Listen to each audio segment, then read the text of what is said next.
Salute, what's happening with y'all, man? Happy Friday. Real E-Leezy, you know what it is. Y'all know what this is. What's happening, man? Hey, you read the title, bruh. Enough of the grown moist boys, man. I'm so done. I'm tired. I don't have no more fucks to give. I don't have no more energy to waste toward talking about shit that's irrelevant, that don't even matter. You feel what I'm saying? None of this shit don't really matter. Them two niggas is doing all this shit for publicity, for, you know what I'm saying, for ratings, for viewership, for views, for likes. Like, you know what I'm saying? They want you to pick a side. Oh, LeBron, Stephen A. The two most hated motherfuckers in media and sports today. But guess what? With this whole little fiasco that they came out with, you know what they're doing? They're making you pick a side now. So that means you're in agreement and you like now it's you're choosing. Oh, Stephen A, man, oh, LeBron defending himself. For motherfuckers who don't like LeBron, a motherfucker gonna come and defend LeBron. So it's gonna make it look like you're glazing him. You see what I'm saying? And then the same thing for Stephen A. If you don't like Stephen A, and you be like, oh man, Stephen A, I don't fuck with Stephen A, but this time Stephen A got him. What are we talking about, bruh? What are we talking about, bro? Them niggas is talking about nothing. LeBron is so worried about all of that media shit and all of the antics and all of the strategic ass shit that he really can care less about playing basketball. And it's shown since he's came back from this groin injury, bro, he's looked like a shell of himself. Now it could just be speculation. You know what I'm saying? His juices and shit could have just wore off, or he really could have a real groin injury. But if you had a real groin injury, you wouldn't be playing basketball right now. You don't come back in less than a week's time if you have a groin injury. What's good with my guy, man? You know what I'm saying? I'm going to drop the link in a second, though. So I thought I would do StreamYard because I want to talk real hoop with motherfuckers who got real basketball acumen and real knowledge of the game. I don't want to talk no soap opera shit, bro. I'm done with that. We too grown for that, nigga. You know what I'm saying? I got enough soap opera and shit at the house, nigga, between my motherfucking wife, children, and motherfucking love and hip hop and motherfucking Real Housewives in Atlanta and Potomac and all them other dumbass shows that be on the television screen when I get home. You feel me? Enough of the drama. I got enough of that shit at work every day, like with the he say, she say type of shit. Bro, I'm a hooper. You feel me? Been doing it for a long time, been around the game for a long time, I'm a student of the game. I want to talk real hoop, period. No conspiracies, none of that shit. You know what I'm saying? I just want to talk real hoop. If motherfuckers is ready to talk real hoop, let's make that happen. You feel me? Because we in the stretch run. We got the March Madness, Sweet 16. We going to the Elite 8 now. You know what I'm saying? And then you got the NBA season winding down with the last 2 weeks of the NBA, last 3 weeks of the NBA season. So it's time to really dive in and give real honest opinions and break down who do you think is going to, you know what I'm saying, do what, and why do you think that based off of injuries, non-injuries, you know what I'm saying, et cetera, et cetera. I'm done with the LeBron James and shit. Y'all niggas can talk about that shit if y'all want to, nigga. Don't bring that shit up over here. I can give two fucks. I will talk about LeBron James and basketball, though. From a basketball standpoint, I will talk about LeBron James for sure. And where I think the Lakers stand, you know what I'm saying, off of an honest opinion and no conspiracy. Period, point blank. You know what I'm saying? It's time that we start growing up, bro, because we starting to look like hypocrites. You know what I'm saying? We complain about all this shit all the time, but we talk about it all the time. I'm not a media personnel. I'm not the media. I'm a fan of the game, bro. Not the media. It's not my job to come on here and critique motherfuckers and all that shit. I just want to talk real hoop. You know what I'm saying? Strengths, weaknesses, you know what I mean? Shit like that. So that's what we gonna do. Because you already know I'm going to give it to y'all real raw and uncut, bro. But I ain't finna be up here on no hoe shit. This ain't no motherfucking Molly Carum or no motherfucking first take. You know what I'm saying? This ain't bash this person and bash that person. I want to just talk about basketball, bro. That's it. And that's no knock on nobody, you know what I'm saying, who choose to talk about whatever they want to on their platform. Hey, kudos to you. I'm going to support you. I'm going to like it every time you drop whatever. I'm going to donate when I'm, you know what I'm saying, able to do so. Done deal. You know what I'm saying? So salute to everybody that's out here doing positive stuff. You feel me? But hey, if we gonna talk about the game, let's talk about the game, bro. Not none of that old weird shit that motherfuckers got going on back and forth defending grown men. You know what I'm saying? We sound like we them niggas chicks, like we lay up with these motherfuckers or something. You feel me? Which I know damn well I don't, nigga. You feel me? I got real cakes at the crib.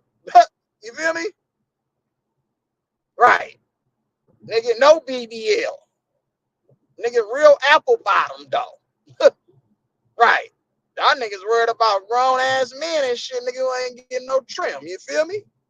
I'm just saying, them niggas ain't getting no trim. Them niggas worried about what each other doing, bro. That's just like niggas go to the club just to stare at niggas and shit when it's all the motherfucking bitches and shit in the club, my nigga. We ain't going to no parties, nigga, to worry about what the next nigga doing, nigga. I'm here to get on them hoes, bro. Straight up. I'm a married man, but I'm just speaking in general. You feel me? That's just how motherfuckers got down. So all this worrying about the he said this or that nigga said this, oh he said that,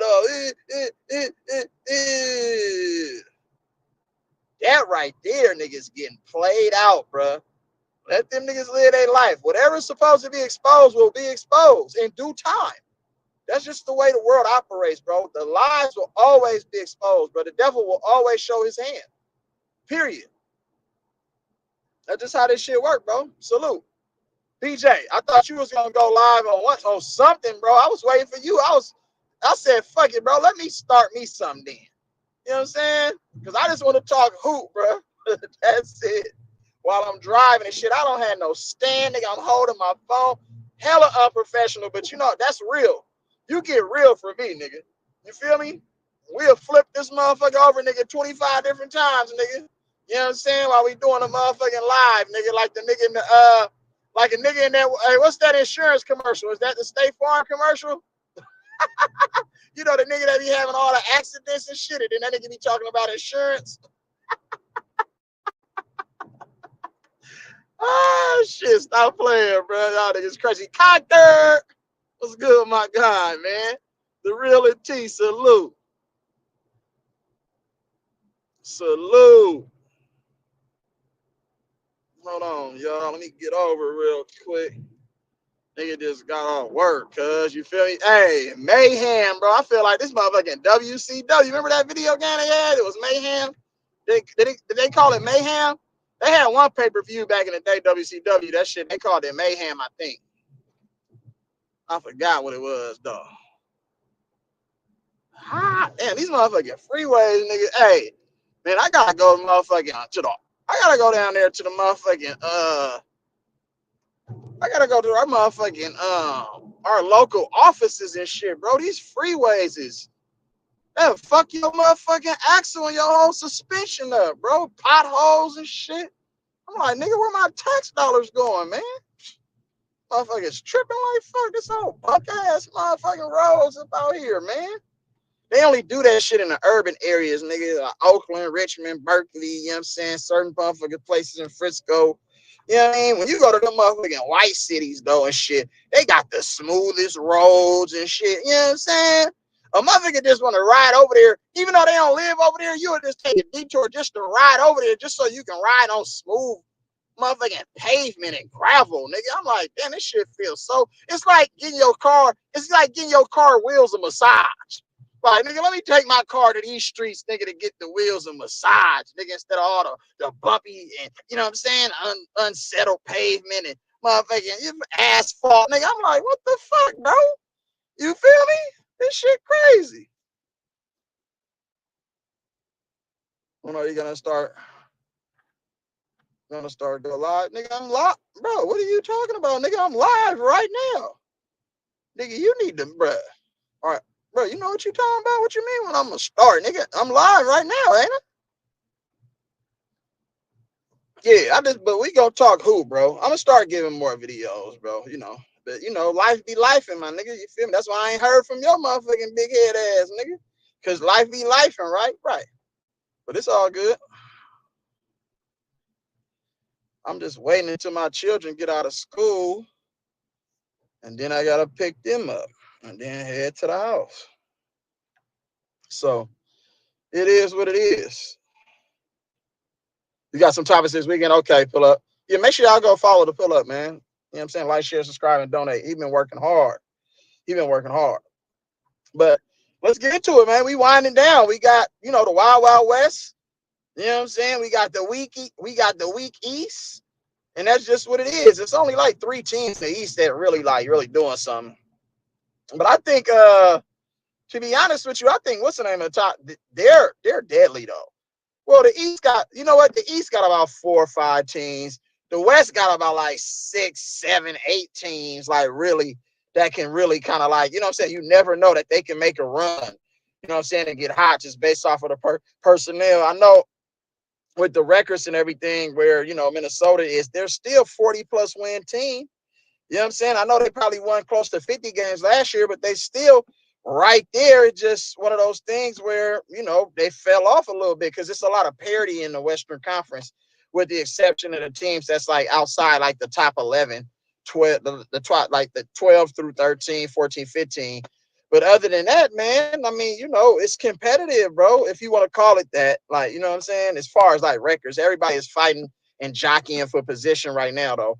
But what I want to talk about first and foremost, Taylor Jenkins, formerly the former coach now of the Memphis Grizzlies, have mutually decided to part ways with, the ownership and the Memphis Grizzlies. And this couldn't come at a more awkward timing. But guess what? I'm not mad at Memphis.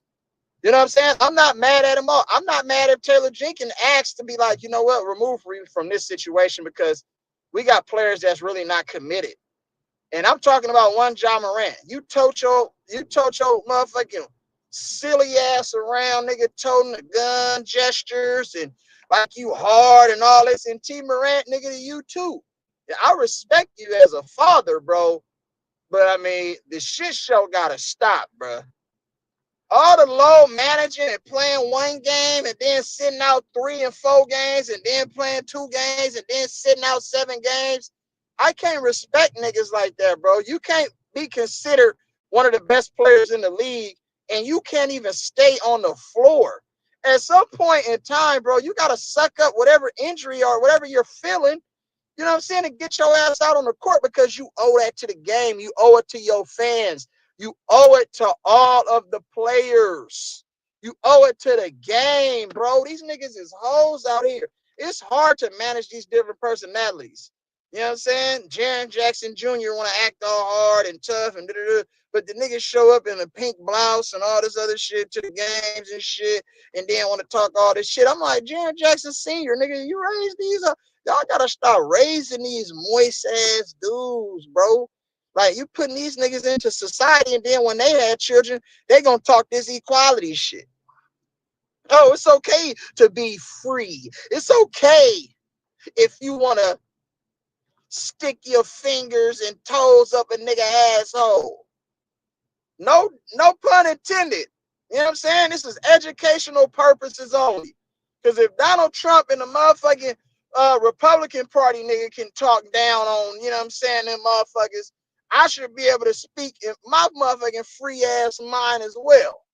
You know what I'm saying? Because I'm a heterosexual motherfucker, though. You know what I'm talking about? All that other weird ass shit, nigga, I don't partake in, bro. If you partake in that, take your ass all the way over there. Don't try to mingle and integrate that shit and distort people's minds, bro.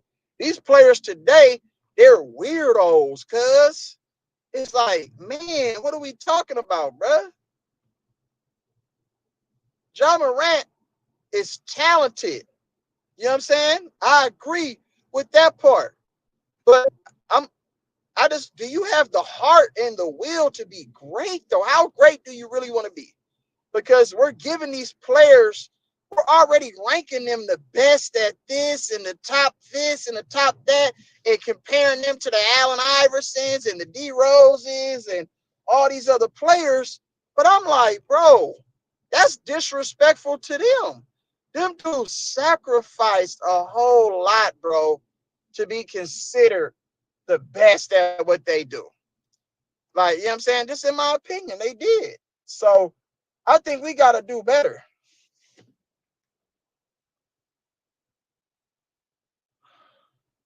We got to do better. Like, real talk. We got to do better. So this came at a huge inopportune time. The Grizzlies, they're kind of sputtering right now. They're playing so inconsistently. They got a whole bunch of people in and out of the lineups. They got like 100 different lineups, starting lineups already, just like they did last year. You know what I'm saying? But they're in the playoff. They're in the playoff race this year. They're right there. Like, they're in the middle of the pack, ranked number 5 in the West. You know what I'm saying? Them and the Lakers got around the same record. Like, you know what I'm saying? So we're gonna see what happens. But to be honest with you, whoever takes over that team, bro, if you sell out to the Lakers one more time in the playoffs, if they, because you know what I'm starting to think, the Lakers have Memphis Grizzly number in the playoffs, right? So in my opinion, I feel that the Lakers are really positioning themselves to get like a first round meeting with Memphis because they know it's going to be an easy series. You get what I'm saying? See, because everything is done strategically now. But I just think Memphis is talented. They have the size. Memphis definitely has the size to give the Lakers problems. I just don't think they have the right discipline. They're very talented, athletic at every position. I just don't feel that they have the discipline. They have the skill. They have the talent. They have the shooting. But do you have the discipline? You know what I'm saying? Because that's really what it takes when it comes down to playoff basketball. You cannot play regular season basketball in the playoffs. You can't just be trying to work on shit and try stuff. Your level of execution when it comes to playoff basketball has to be A1. It just has to be A1. Like, real talk. So I don't really know what, those teams' intentions are. I don't know who's going to become the interim coach. I haven't read anything. I just seen a headline that said that yada yada yada, but I didn't read any further news on it though. So we'll see what happens with Memphis. Hopefully that'll spark something in Ja Morant. And if Ja Morant comes back and plays the next game while Taylor Jenkins got fired, that lets me know that he was quitting on Taylor Jenkins and lobbying to get him, you know what I'm saying, terminated, in my opinion. You know what I'm saying? So we'll see what happens with that though. But other than that, bro, I don't know what the hell going on. So now we got that. Hold on, y'all. Let me park real quick. Let me park real quick. Other than that, you know what I'm saying? 1 through 5. OKC is the most dominant team right now. Like, OKC is not, you know what I realized about OKC? They don't care. OKC does not care who in their way. They play respect to OKC, bro. And hopefully the MVP and Shea Gilgeous-Alexander. Yes, we can sit there and say they're, a regular season team because we have yet to see them advance to the NBA Finals or make any noise outside of what they did last year. But I have to give it up for them because you know why? There's been no inconsistencies in OKC all season. And sometimes where you have a great team like a OKC Thunder who's already surpassed 60 wins already, bro, that's impressive, bro. Not a lot of teams can win 60 games in a season. You know what I'm saying? But OKC hasn't had any. OKC hasn't had any inconsistencies. And we've even seen this is like that run that the Warriors went on with the 73-9, where the Warriors really didn't have no inconsistencies the whole season. This is sort of similar to that. So I'm looking at the OKC Thunder as the team to come out the West. But I feel like other teams have a shot just based off of matchups, based off of, um, you know, stealing games on the road. I feel like every team in the Western Conference can win a game on the road in the postseason. You know what I'm saying? Even the Lakers. I feel like every team can get that one game on the road, and then it's all about protecting your home court after that. Like, you know what I'm saying? You give yourself home court 3,000. What's good, my guy? 3,000, man. Big Priest. Big Priest in the building. What's good, my guy? Man, what is y'all doing, though? Yeah. But I feel like, bro, hey, it's gonna be some real. It's gonna be some real. It's gonna get interesting, y'all. I think. I think that yeah, OKC is definitely the team to beat. Um, who's number 2 over there in the West, bro? Am I tripping? Who's number 2 in the West, y'all? Is it Denver? Why am I tripping, bro? Who now? LaMelo out for the season, bro. This is crazy, bro. Damn, I can't add you.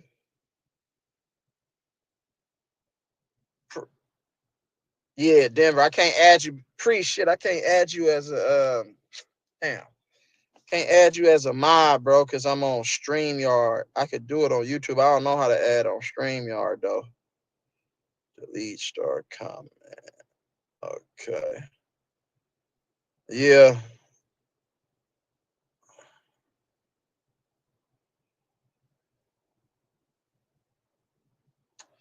Hell yeah, bro. But yeah, Denver, they right there. See, but that could change though. See, that stuff is separated by between a half a game and 3 games with like 10, 11 games left in the season. So it's a lot of different, you know what I'm saying, it's a lot of different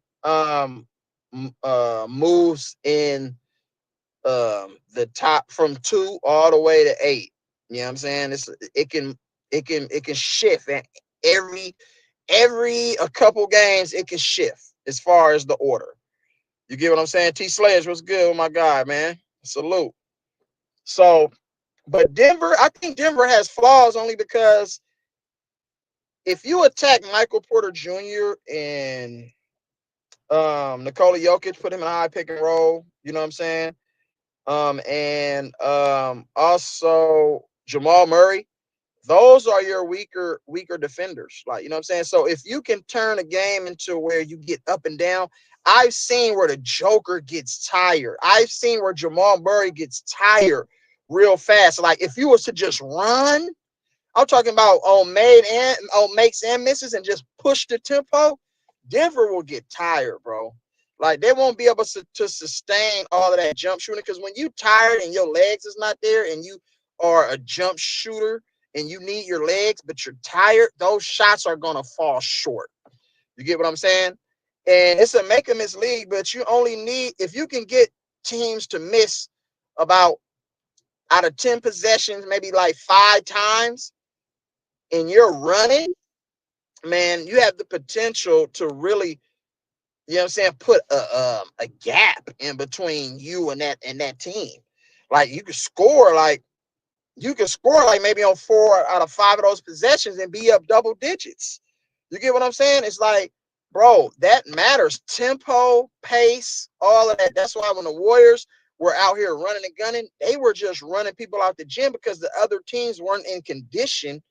You know what I'm saying? And they couldn't sustain a high level of defense for a whole 48 minutes and overtime if they went overtime. You feel me? The Warriors will run you out of the gym because they were so in condition and shape and they dictated pace and tempo. That matters, bro, in basketball. Just like, when you want to come down and you want to slow the ball up, you know what I'm saying, and play like that. Some teams don't like, you know what I'm saying, when you slow the ball up because you got a dominant player that can get to a position and you run your offense through that player. Now you're stuck. You're like, oh man, this dude, they finna run this, and then they got shooters over here. We can't double team. We're gonna have to play them straight up because we don't want nobody else to get off. Like, you know what I'm saying? So it's like you have to pick your poison at times. Like, so it's all about dictating pace and tempo, bro. Like for these teams, a lot of these teams don't even really have no identity. Like, what kind of teams do these teams want to be? We know what Boston's identity is. We gonna play straight up, fast paced warrior style, up and down. We gonna jack up 63s a game. You know what I'm saying? We gonna live and die by the three, but we also gonna get up in you on defense and defend. Bro, Boston is a real problem. Like, you know what I'm saying? So OKC, you know what they're gonna give you. They're gonna give you ball movement, they're gonna give you a heavy dose of SGA and Jalen Williams, and everybody else eat off of that, and they gonna play get up in you and play defense. So we know what their identity is. Clippers, we know what they're gonna do. They're gonna go straight high pick and roll, ISO basketball. You feel me? And what's good, Cam?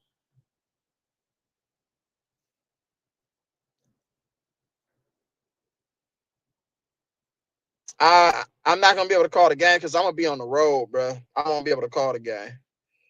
You feel what I'm saying? So, but I might try to call the game actually though.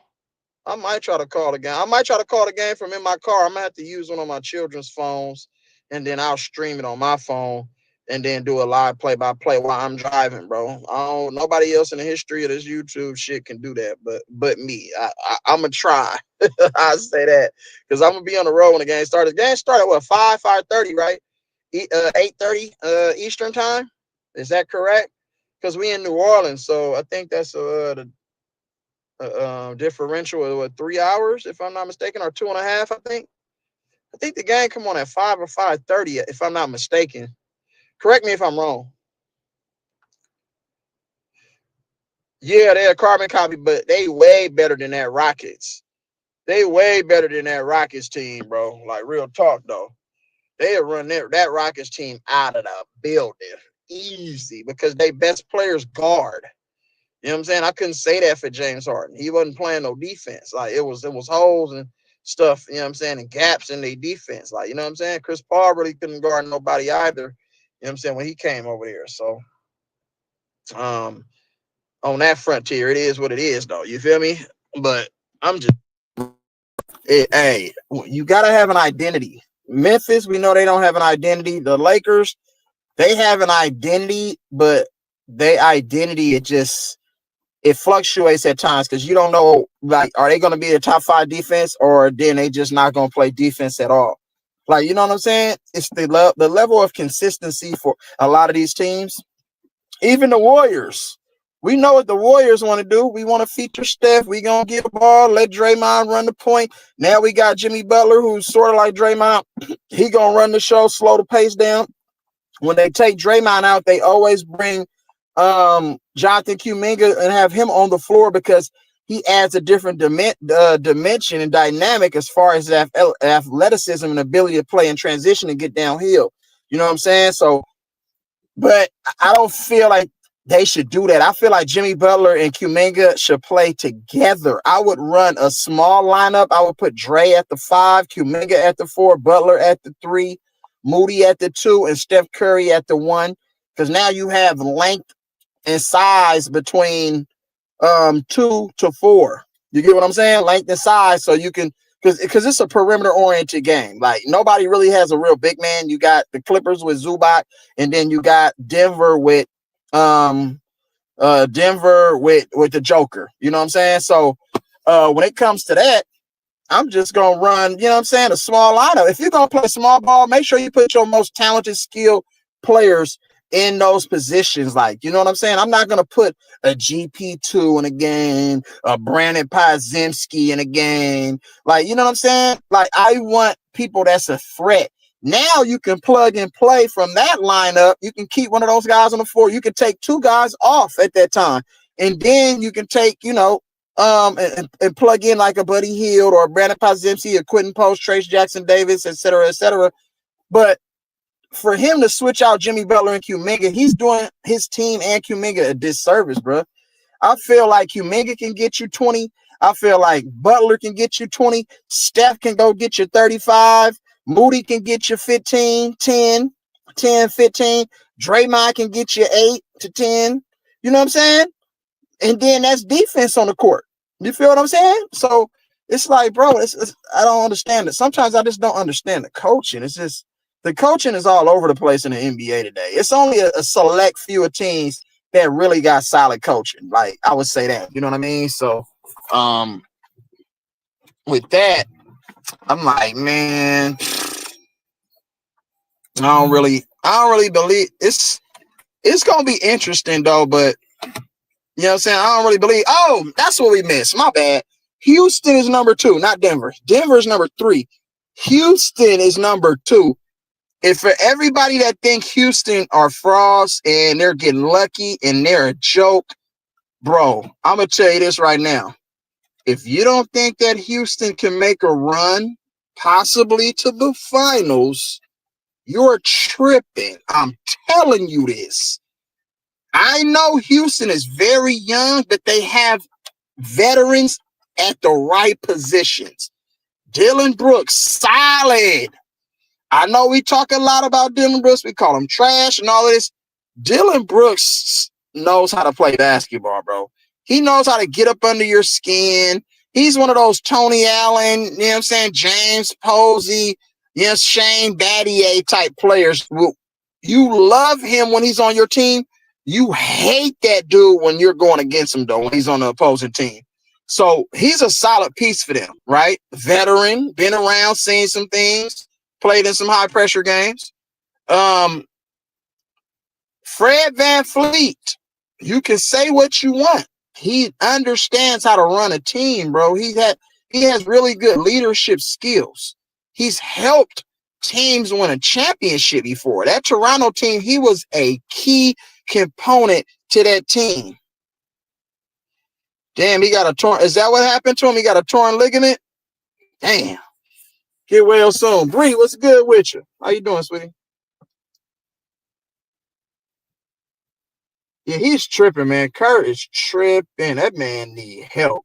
That's why I was lobbying for him. That's why I was lobbying for him to sign Cam Reddish. Cam Reddish, another 6'6", 6'7" wing who can shoot and he can defend. If you play the Lakers, he has experience with their whole system. That's an insider that you might want to have on your team. I know you're looking at his character and all this. If you put a guy with bad character around a team full of good character guys, the good character is going to outweigh the bad character. It's going to be so hard for the bad character to rub off on the good character. You have too many guys that want to win and want to play winning style basketball. Anytime you get a guy, just like they were saying with Jimmy Butler. Oh, look at Jimmy Butler.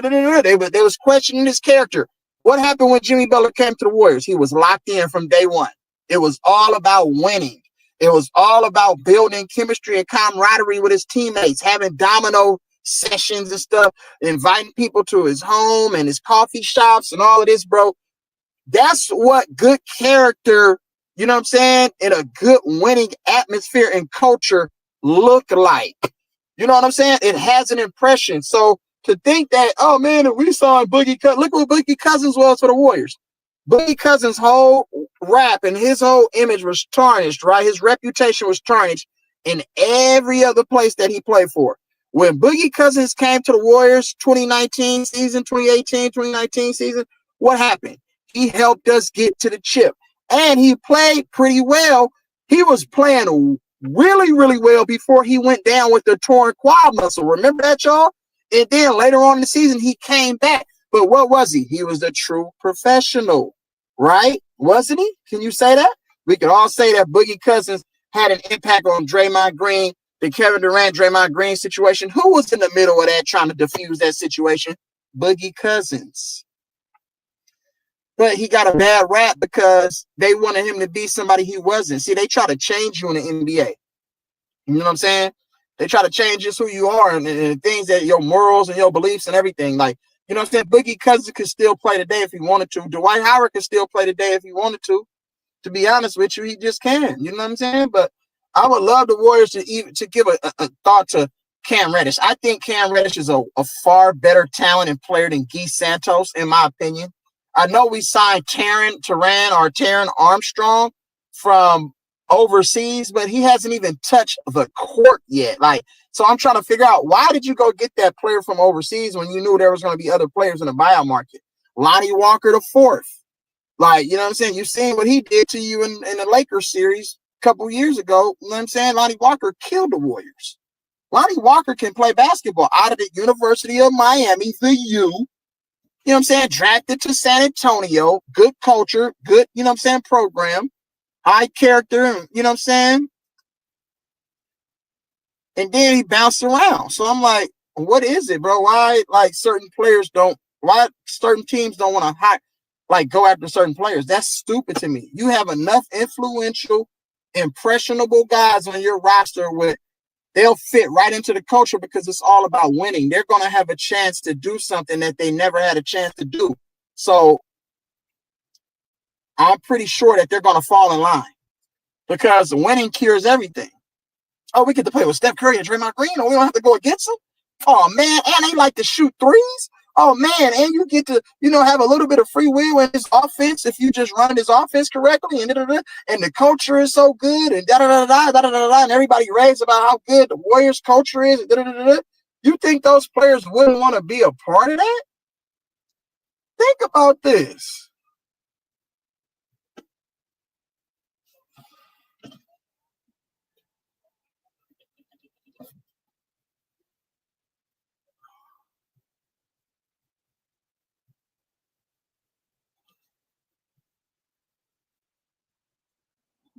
Hold on real quick, y'all. Let me holler at my cousin. Let me holler at my cousin real quick.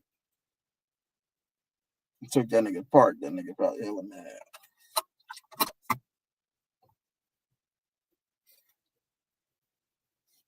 But hold on, let me drop the link.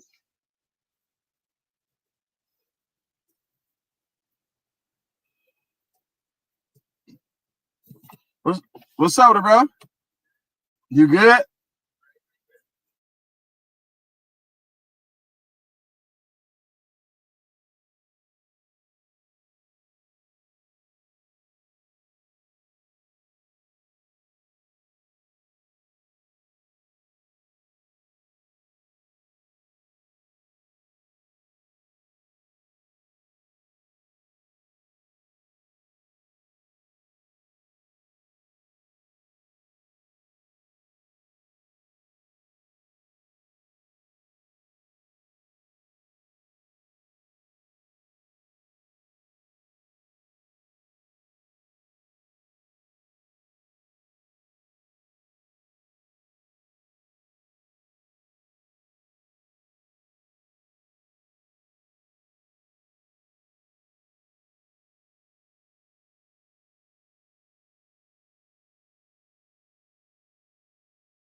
What's good with y'all, man? We back in action. I just dropped the link. Yeah, I was on mute because bro. I said I had to go on mute real quick because I had to holler at my peoples, bro. I didn't want to be disrespectful and have a whole side conversation, so I put myself on mute. You get what I'm saying? But yeah, I dropped the link though.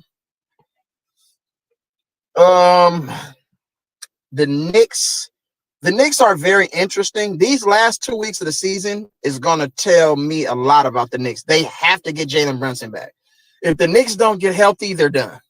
Jalen Brunson is an MVP caliber type player.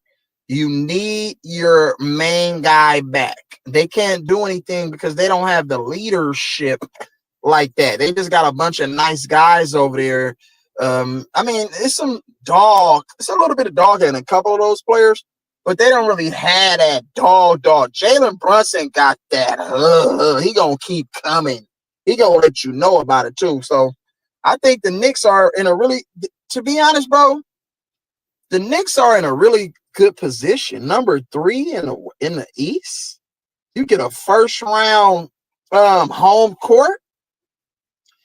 Like, that's all you can ask for. You damn near guaranteed a second round, you know what I'm saying, advance. But I don't want the Pistons. If the Pistons play the Knicks, the Pistons can knock them off, in my opinion. The Pistons is a really good team, bro. I'm telling you this. People need to be scared of the Pistons. The Pistons will take a team to 7 games. The Pistons is what Orlando was last year. That's who the Pistons is. The Pistons is what Orlando was last year. So the Pistons have a superstar player, all-star, all-NBA talent in Cade Cunningham. And then they surrounded him with shooters. They surrounded him with shooters and motherfucking bigs and rebounders. And you know what I'm saying? That'll be interesting, though. You have to be careful with that.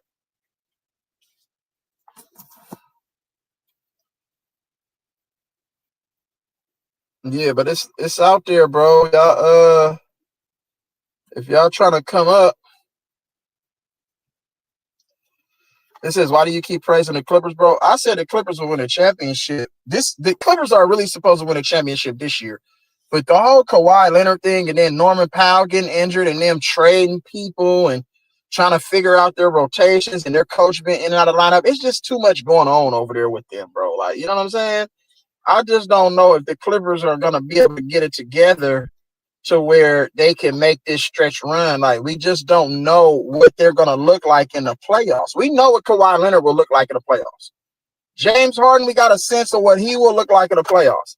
I just don't know with those other guys in the playoffs, how they're going to impact the game like that. Like, you know what I'm saying? It was different last year. You had Kyrie and Luka.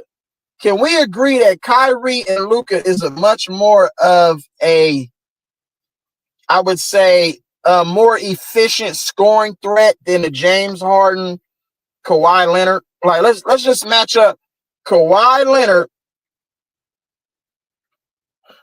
Let's match up Kawhi Leonard and James Harden versus Luka and Kyrie. Like, both healthy. We know what Luka can do offensively, right? He can go get you 40 and possibly 50. You feel me? He can go get you 40 and possibly 50. Kyrie can also go get you 40 and possibly 50. Kawhi Leonard is going to get you about 28 to 30. James Harden is going to get you about 28 to 30. But is he going to have a high volume of turnovers? You get what I'm saying? Is he going to dominate the ball like that? Because Luka dominates the ball kind of like James Harden, right? But the only thing between Luka and James Harden, because they both really don't play defense, if I had to say who's a better defender, I think James Harden is a better defender than Luka. But Luka can mix his game up. He can take you to the post. He can get to the rim. He can step out and hit threes. See, Luka can mix it up, and then he has the playmaking ability. Big meat, salute. You know what I'm saying? Same thing with James Harden. He's only going to drive, floater, drive, alley-oop, step back 3. there's no in between with him. So it's difficult. Like, you know what I'm saying? They both do the foul baiting. You know what I'm saying? Then Kawhi. You got Kawhi. We know what Kawhi gonna do, but Kawhi sometimes is a little too unselfish. Right? You know what I'm saying? Kawhi sometimes, I be like, Kawhi, fuck passing it to that weekend. I need you to take 30 shots. I need you to go get a 50 ball. It's gonna take for one of them games where Kawhi gonna have to go drop 42. You know what I'm saying? On like 26, 27 shots. But we know that's not who Kawhi is. Kyrie, he's not bashful. Kyrie will go take over the game and be like, you know what I'm saying? And then you got your others though. But the Clippers are a top 5 defense. Clippers have a top 5 defense. They are a threat. The Clippers are a real threat to people, y'all. I mean, I don't understand why people be thinking that the Clippers is this. You can say what you want about the Clippers, bro. We gonna talk shit back and forth when your team is up against the Clippers, and then when the Clippers lose, everybody want to get on them and bash them, right? I'm guilty. You know what I'm saying? But I just be fucking around. I'm the one who said that the Clippers was a top 5 team. To be honest with you, you get what I'm saying? Y'all gotta keep it 100. Conquer, what's good with it? Greetings, my brother. What's up? He said, hold on, Brody. Let me. You hella low right now. What the fuck? Check one.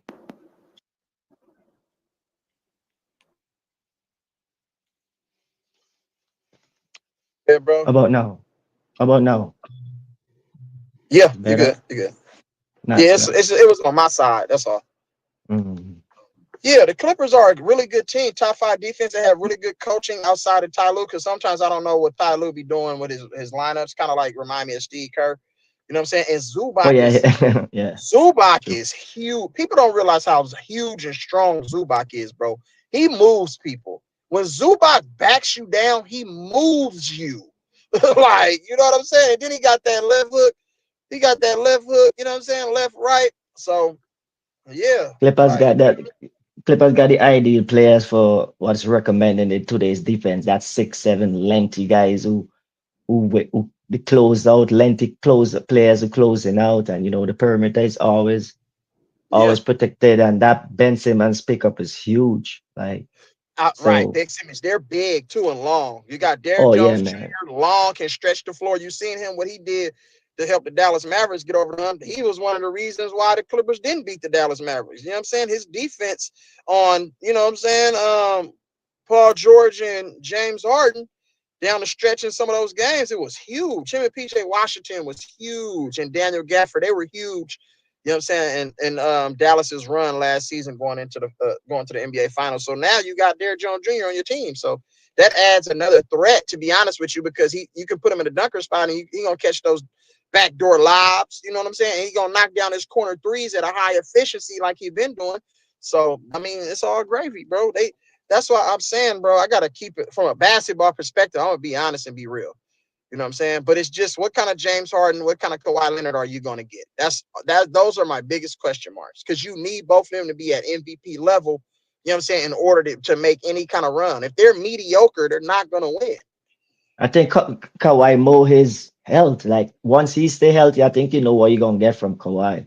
But Mm, James Harden have a tendency, and man, we are creatures of habit, bro. So if that's what I see you've been doing, he's never missed the playoffs in his career, but the same times he never really had that playoff moment where it resulted in a win. Like so it's kind of unfair, but I mean, history say what you will get from James Harden when right. that time come. But hopefully, Kawhi Leonard greatness would mask that when the time comes. But Yeah. James Harden just don't need to push it. At times, he really, when it's not going, he really pushes it, and that could hurt your team. But Yeah. he probably in his the best situation in this where he at in his career right now, James Harden, like in order like in winning, like he probably in Yeah. that in the best situation. He's in the best situation as far as winning and trying to win a title. I think it is the best situation. That's a good point. But that Taylor Jenkins situation, that's interesting because it's yeah, they call him in his office and fire him like in person. So like he probably had no insight about that. Well, maybe obviously like probably sprinkles of words here and there, but man, I'm sure he wasn't expecting to lose his job in like top five in the West, the way how the West been going.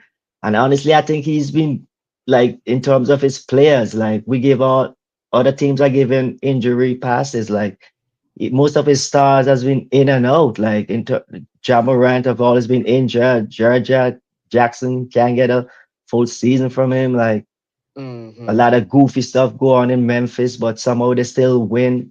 So that was kind of from sideways, but it's interesting. But I think you're right. Like most of the time when that goes down, that's the players giving management insight. Like, yeah, Yeah. well, we don't like we're not really feeling this dude. But I would But like to know I your mean, there's thought. 16 games above 500 though. Like it's like you having a successful season. At one point, you was Yeah, like number two in the West. So I don't understand. Like, why make the move at this part of the season? Like, because I thought he was probably going to get fired at the end of last season. You know what I'm saying? Because he done right, had a right. bunch of opportunities. You know what I'm saying? Even when he was healthy, they made a run and they lost to the Warriors and then they lost to the Lakers the next season. So he had opportunities, but it's just like, why would you wait right now, 2 weeks before playoffs start? Because guess what? You gotta They have to have somebody in place that they're gonna respect that can kind of like lead this team. Like, you know Right, what I'm saying? right. So is that one of the assistants? Because I haven't really been paying attention to their top assistant. I don't know who, if anybody knows in the chat who their top assistant is. You know what I'm saying? Because normally every team has a top assistant who the players feel like, man, we really respect this guy right here. Like, you feel what I'm True, saying? true, So, true. Yeah, I would imagine they gotta have someone who they're thinking, is ready to take because they got a good team. Like yeah, they got a yeah. team that is like ready to go now. Ain't no, so they gotta have a. So, what you thinking is the maturity of the players? They like he not the guy for them, or like because I'm thinking their personality, their identity is their coach. Like Right, the Grizzlies, right. because we've seen a different Grizzly team for the past 4 or 5 years or so. Like, and Mm, he gotta be a part of that. But like these young players today, man, your voice could get old fast, bro. Like your voice could wear out quick around these yeah. young players today who ain't got no That's patience, bro. true. These Like, young players, bro, they not raised right, bro. So it's just weird to me, like how they just, you know what I'm saying? I'm like, yeah, what are we man. talking about? The Like, empowerment, dude, man. The empowerment they have to be like to get rid of a coach in the middle of an opportunity, bro. Like normally you yeah, get fired after you don't punch in on your opportunity, but to get fired in the middle of your opportunity, bro, yeah, like that's while kind you're of in a good strange. position, Yeah, that's but who yeah, who knows, man. that's But strange, I would bro. like to I get your, just your thought on Kerr and Kuminga. You heard the song by Ton Kerr and when asked about what GP2 absence gonna mean for the team. no, what I didn't hear that. What did he say? Go ahead and give us a rundown.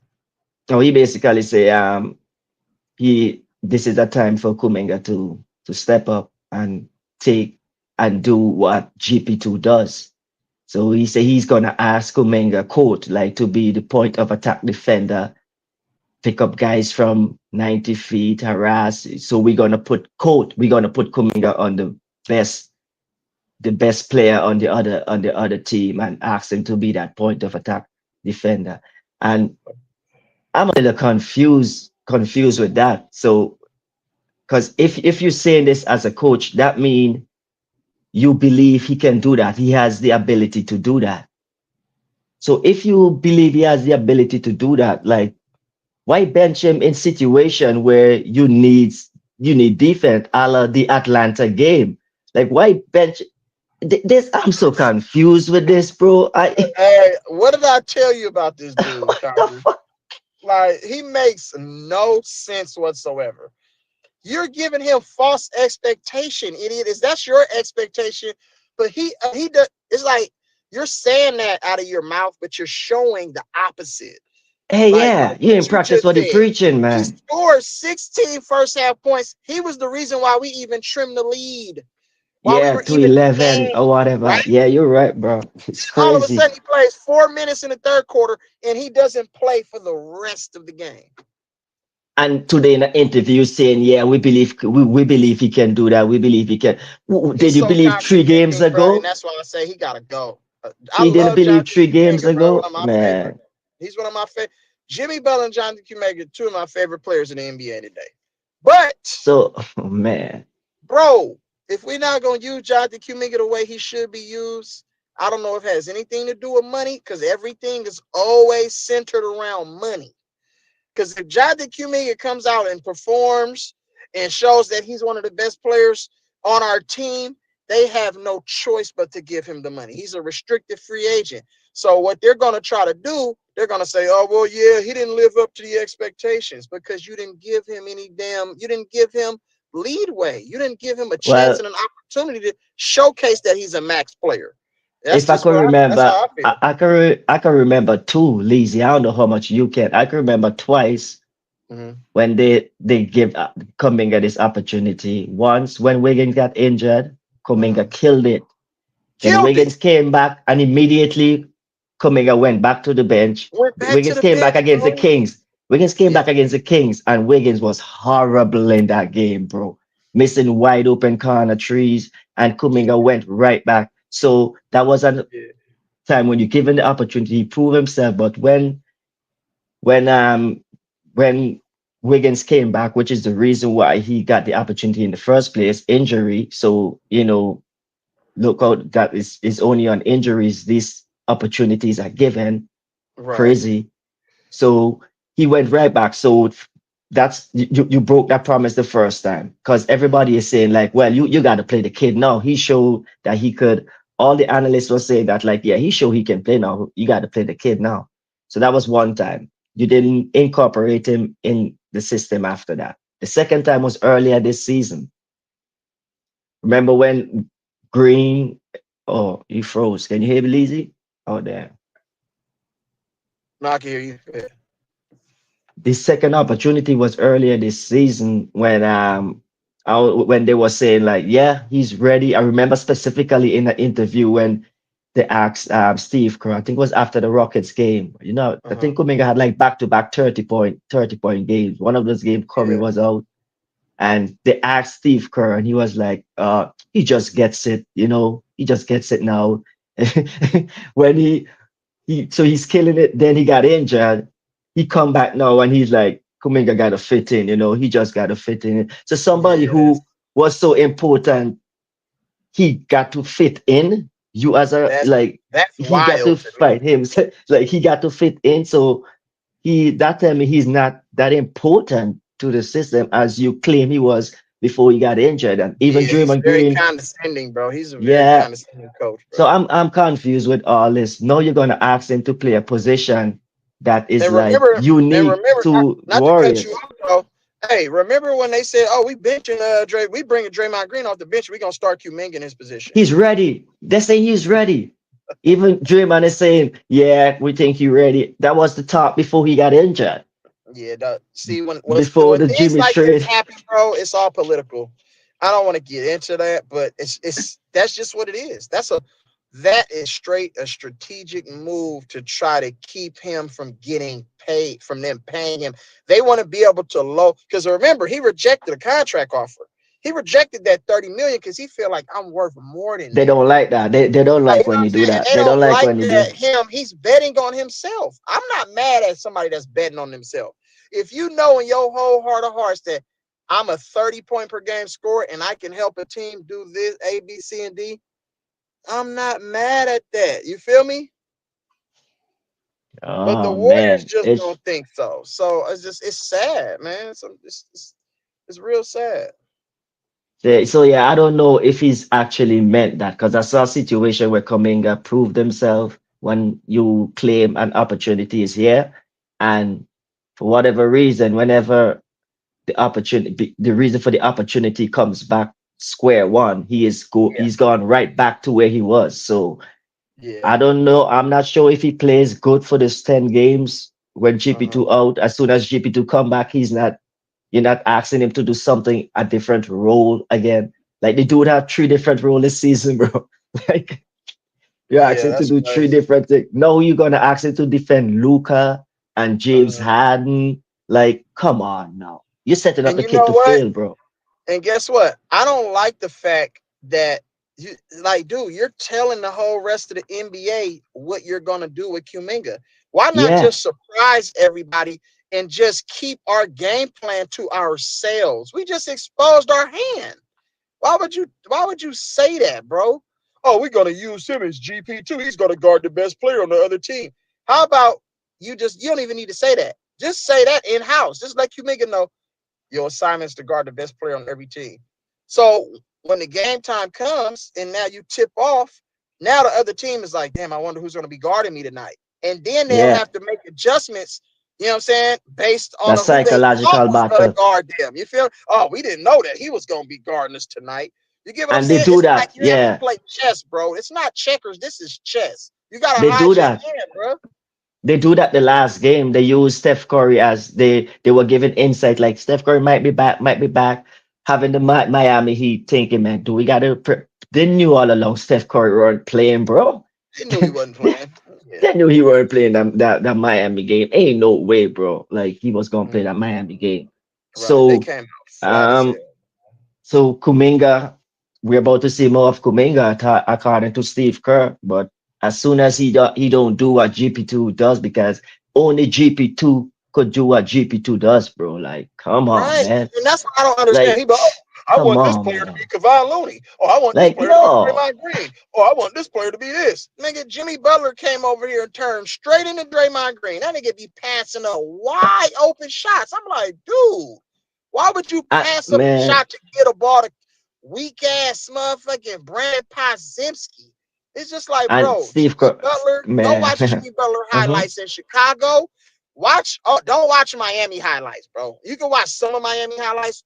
Watch him in Chicago and Minnesota.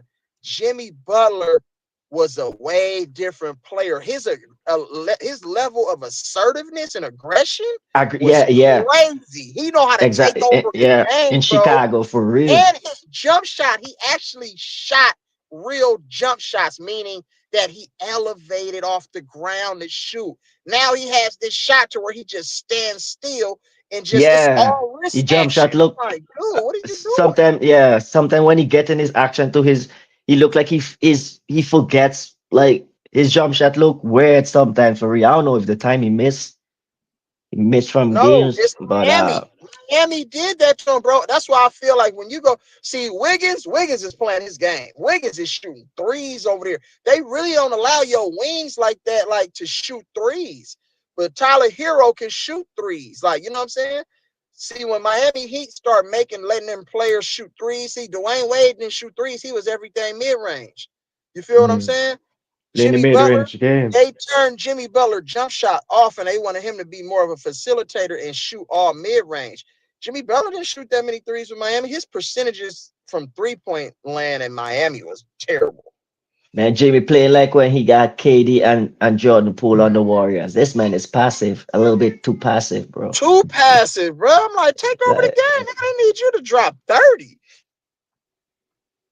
by the time he want to get going, like, but I see Yeah. he got an issue with bigs though.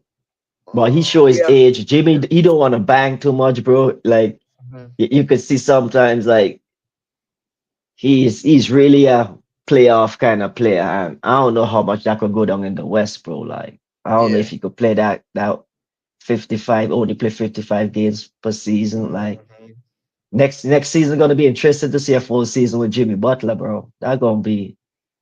I don't know how the Warriors fans gonna take a 55 game sit out with him, like the way how he does things. But Poor Jimmy Butler. that's yeah, that's Yeah. I here or think there. Jimmy But like Butler, I think he can be really, really impactful and effective, but I think he needs a whole training camp to stay locked in and build the chemistry and camaraderie with these guys. Him trying to come in like mid-season and say, "Oh man, yeah, that might help." It takes time to get to know your teammates, get to know their strengths, their tendencies, their strengths, their weaknesses. Like, you know what I'm saying? Just to get to yeah, know personable, you know what I'm saying, personally, it's going to take a little bit of time, and that's what we're starting to see. we see Jimmy Butler's a professional. He says all the right things in the post game interviews. Like, you know what I'm saying? He gives you a little bit of his humor. Like, you feel me? He's serious. He already done got into arguments with, Buddy Hill. You know what I'm saying? It's something about this Buddy Hill character, bro. This dude is too nice, bro. I don't like Man, players oh, that's too nice, bro, bro. You gotta Buddy have a little Hill, dog in you, cuz real talk. Buddy Hill is that dude. All of us had that dude in that crew who just joke too much, bro. Joke too damn much, Like bro. he take every It's like, time man, to what you it's time to lock laughing, bro? in and turn into a killer, bro. I can't take athletes like that, bro. Be smiling too much. Like, man, bro, that aches me sometime, bro. Especially when you done Yeah, some dude. dumb stuff, bro. Like Yeah, he be you, doing some bone. Why you man, think the all the worst, players be bro. yelling at that? Draymond had already got into it. Jimmy Butler just got here and got into it. Bro, G and Draymond, bro. Draymond keep telling him, man, come to the ball when I pass it. But Draymond Green hates when he wait for the ball Yeah, he every hate when the time, boy be bro. just sitting back. That's what I be trying. I'm like, dude, you doing grade school level stuff. Come to the ball, bruh. Yeah, buddy, But you he'll know what it be. is? He's not used to coming to the ball because he's so used to catching, shooting everything. He's not used to coming to get the ball. You know what I'm saying? Yeah, man, my worst, man. The thing that ate me about Buddy the most, bro.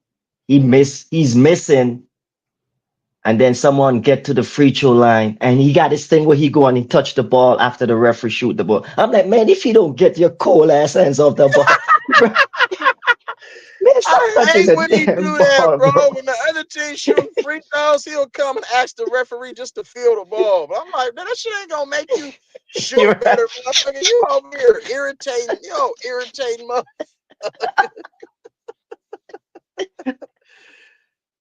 That bro, Yeah, he like you, Swaggy P. Hey, Cheyenne, he just like Swaggy P, girl. That's a good comparison. Oh, man, goofy. that is a perfect comparison, bro. Right. That Cause motherfucker you can't even close. know, Hey, he can't even close his mouth like P. Diddy. You know all them damn teeth in his mouth, bro. Oh shit, buddy. Yeah, what you was I doing know, before man. Buddy, he used to hucks coconut with his teeth, bro. That's what's up. When he get them facts. teeth like that, man. Them buck teeth. He hucks. T He used to hucks Prism. coconut straight, bro. What up? What up, T Price? T Man, I heard Prism, you what on yesterday, but yeah. by the time Shit, I'm Denver. about to I get don't on, he know got about on. Good, Denver, y'all. bro. I don't know about Hey, Denver. E-Leezy. Hey, What up? Leezy, you should hear me last night. I was on there for last night for a little bit, nigga. I was on there like the old days, nigga. I looked at the time, like I did, it was 12 o'clock in the morning, Oh right? no, So this dude I gonna sit hopped here gonna try on. to tell me, I heard you. I hopped on. I was like, this, y'all late night with this motherfucker. Oh, You was dang. going yeah, in, boy. I heard you going in on Kamas, somebody in the chat. yeah, they were talking about Caitlin Clark. I'm like, nigga. Like, Caitlin Clark don't hold the record for the most points. It's a sister, you big dummy. Oh, you Yeah, making it about white and black. right. You don't get In your little stupid college? ass up out of here. I heard you go Hey, in, bro. That shit was hella go on funny. Leash, check it out. All right. Let me see what you got. Got that Jayhawk some, boy. Hold on, who was 13? Will Chamberlain, nigga. Is that Will? Yeah, yeah, nigga. That's Wilt Niggas Dyer that Chamberlain, Jayhawk. nigga. Nigga, That's a that's Wilt Dyer Chamberlain, nigga. And I bro, just is got my that cut too, man. I'm that's like you, man. Mitchell I and can't Ness? show my head, man. I can't show my head. They're gonna be thinking me two Leo niggas with bald heads and shit. Hey, hold on, bro. Is that Mitchell and Ness? What's that? No, it's the I got so many jerseys, bro. I already know. Oh shit, man. I gotta look at it when I go in the house, man, because I gotta order me another set of a Wilt, but I want to get another Elgin Baylor one. But when Kobe came, cause I sent y'all the website where I used to get the jerseys from, right? I never got my other four jerseys. They refunded my money and shit, but I never got them jerseys, bro. I want them Yeah, boys man. too. When you They tell was me that story, I got scared of that, bro. When you tell me that story, I'm like, man, I don't know, Damn. bro. Nigga, I had an old school Mitchell and Ness motherfucking Bobby Hurley, because I'm a dookie too. But oh still, yeah, bro. yeah. I gotta get that boy Christmas flag. Is hey, but niggas could be thinking I be hating though. But you've been knowing this too. Check this out.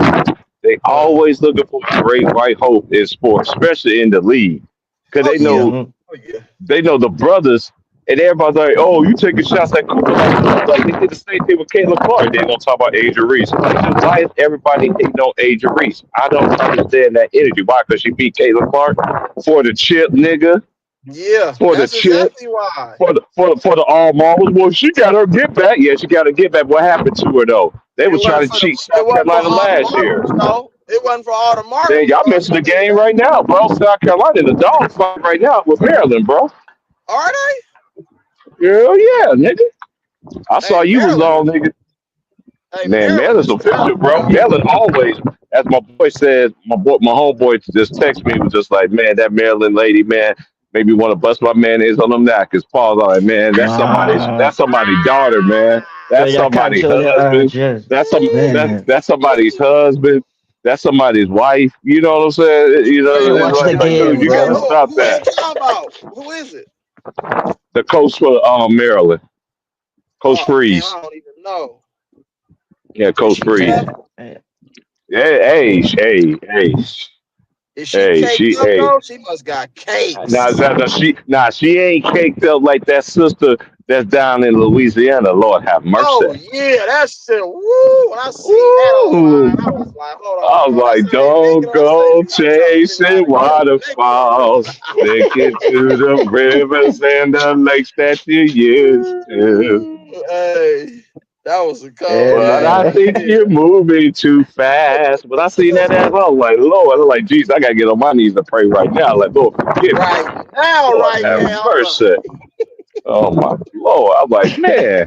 Hey, you know how Tinky right? used to do back in the day, bro? We used to show how the girls was the dudes like Yeah, that. Took the road yeah, like, man, Take Tinky it, yeah. be man. like, Take it. man. Chicken be like, oh my lord. Chicken be Hey, showing all them Tinky, hey, you need to go all back in them the archives, man, RuPauls, for nigga. real. Don't get them RuPauls off the screen, nigga. They get down there and Man, come out he like, said oh Yeah, Rupa. man, Tinky used to go in, bro. He used to show all the fun He ass. said He showed all Rupa. the yeah, fun ass. he He used to, did. hey, Conquer, he used to tell them homies this. He was like, nigga, you come out here and forget your girl, nigga. Hey, for real. Mm, shout out to my boy Tinky, man. Get your girl. The niggas gotta stop playing with himself come Caitlin Clark bullshit. Nigga, she ain't better Yeah. than Maya Moore. She not better than Shamika Holsaw. She ain't Caitlin better. Collier, I, Kelsey I could go. Plum, nigga. You can go I on sent and the on, piece of nigga. Collie last night, right, bro? I sent the Yeah, piece of a motherfucker, Collie last Boom night. They McKay, was looking at me like, who was that? Like, nigga, she's Nigga, a Boom McKay. champion, nigga. I'm No, like, nigga, Arika, she's not even what's better. her name? She ain't even Ambugali. better than Stewie. What's her name? Ambugali? Oh yeah, Ambugali? the girl that went to Notre Dame. Yeah, Notre Dame. Kobe, Kobe endorsed her. Mm-hmm. Oh, for real? Yeah. Boomer K. Boomer K. Umugwale. Umugwale. Hey, a Booba K or a Booba Wale or Yeah, y'all, Umugwale. old Yeah, girl from something like South that. Carolina, she got the number one top play tonight. I said it here first, nigga. She went behind the bat, nigga, and shot a and then shot a one-legged jumper over the fender, bro. That Are shit you was sweet right before the end are of the you quarter, bro. serious? What's the score, Nigga, bro? last time I looked, it was 52-50. But I'm on here with you. Let me check it out right quick. What quarter are they in? I'm in the fourth quarter. Oh, damn, they down there might get Oh, upset, bro. wow. Hey, so That'd, yeah, that'd be huge if they get upset. it's March Madness, bro. Hey, it's the madness, bro. That boy, I ain't gonna lie, Cooper Flag is tough, bro. Goodness gracious. He He come not back like from the the rest of the injury. white. He not like the rest of them white dudes that went to Duke back in the day that was supposed to be the shit. Dude is the real deal. He will go to the Yeah. NBA, Oh, kill them he dudes. I'm what? telling What you. you Mm-hmm. say? You were tanking for? That's what you say? On both ends of the court, though, he'll give them the Mm-hmm. business because he Oh, played for And you know real? defense what the too. kill? You know what the kill shot was last night in that Duke game? That That three ended that first half. ended the When first Caleb half Love when he hit shot that, that long three. That boy yeah. And not cashed only out. that, Caleb Love, nigga, stop being Superman. You Superman. That was not the time to be Superman, my dude. And then look what Oh yeah, happened. Cooper Flag, yeah. Caleb when Love, he he hit was that just three, I gunning. said He it was online gunning. last night. I said it last night on the line. It's over, nigga. Duke got that momentum, nigga. It's over, nigga. I felt like Pinky in the flesh. And it's over, nigga. It's over. Hey, they was Hey going yo, I gotta crazy jump. I gotta jump off though. for I sure. Hey, go I'm gonna set my be dog. online at 4:30. I'm gonna be doing Tennessee and Kentucky, man. Okay, I'm gonna appreciate do you, that game Conquer. tonight. Hey, for sure, man. Hey, My Leezy, boy Conquer if you them. on tonight, man, send me that link, bro. If you on What time tonight, that send me that game link. come on, Conquer? I think six my time Okay, anyway. okay, I'm in Denver though. I don't know what's the okay. difference All with right, that. all right, bro. Blessings. You don't know. Yeah, I'm gonna be on at 4:30. So I just have to come say what's up, Oh, it's all get my good, pop bro. up Do give your off thing. for the show. Come on. Yeah, yeah. Go ahead and get prepped up, bro. I'm about to Hey log man, off. but we good, man. It's good to holler at you, man. I caught there like, is this nigga live? My boy's like, your boy live. I know it's not. Like, nigga, I'm looking right at him. He got the big. I'm like, yeah, that's that nigga, man. Let You me go already say know, what's up with cuz that, bro, I man. gotta start doing All the right, bro, man. StreamYard lives instead of the YouTube lives so people can come up. You feel me? That's why on some real stuff before you leave. That's how I started all my shit. I started on. I never did one stream on YouTube. Never, Ah, okay. never. All my streams have always been StreamYard, and they always and they give you the destination. You can post it on Facebook. You can do it on Twitch. You know, I'm blocked Ah, for Twitch for life because I said Jay Reed wasn't the best player ever. He's not the oh GOAT. damn. Yeah, never will Nigga, I be. can't even post. I can't even post on TikTok, nigga. And I got a TikTok For account real? forever, nigga. I still can't go like, yeah, nigga. Nigga, they don't like me, nigga. I'm telling you, Lions and basketball community, nigga, we is really felt out here, man. They don't like us. They I feel don't like like it be Kendrick. hating, bro. I feel like Kendrick in a lot of ways, nigga. They not like us, nigga. They just not, man. For You real, gotta keep bro. applying. You gotta keep applying that pressure, bro. Mm-hmm. I'll keep it prior to this blood, dog. As my boy Tommy would say. Hey, I'll go holler at you later. I'll go see you the late, though, man. I'll go finish watching the South Carolina game, man. Let you All right, catch on it, too, man. I'll be on at all right. 4:30 our time. Okay, for Peace. sure. Salute. Yeah, y'all. So I mean, that's just what it is, man. You know what I'm saying? There's a lot of teams that can do damage. In the Eastern Conference, Indiana, they got more experience. They got an experienced head coach, an NBA champion head coach, and Rick Carlisle. Indiana, they just need to tighten up on their defense. If they can get um, Tyrese Halliburton and Pascal Siakam to guard somebody and Miles Turner, then I think they have a shot because their offense, they have a really, really high prolific offense, and they got guys. They got a lot of guys. So Indiana is one of them teams that you have to be careful with. Indiana, they'll run you out the gym, but it's just they'll also allow you to run them out the gym too because they don't really defend at a high level. You know what I mean? So, but and then I mentioned Detroit already. We know what Boston is, defending NBA champions and what they want to do. But Boston has shown that they're vulnerable this year. You know what I'm saying? They have shown a little bit of vulnerability. You know what I'm saying? As far as their defense, they had a ton of injuries, but they're all healthy at the right time. You know what I'm saying? With the exception of Jason Tatum, who went down with the ankle, but he's set to come back next game, I think.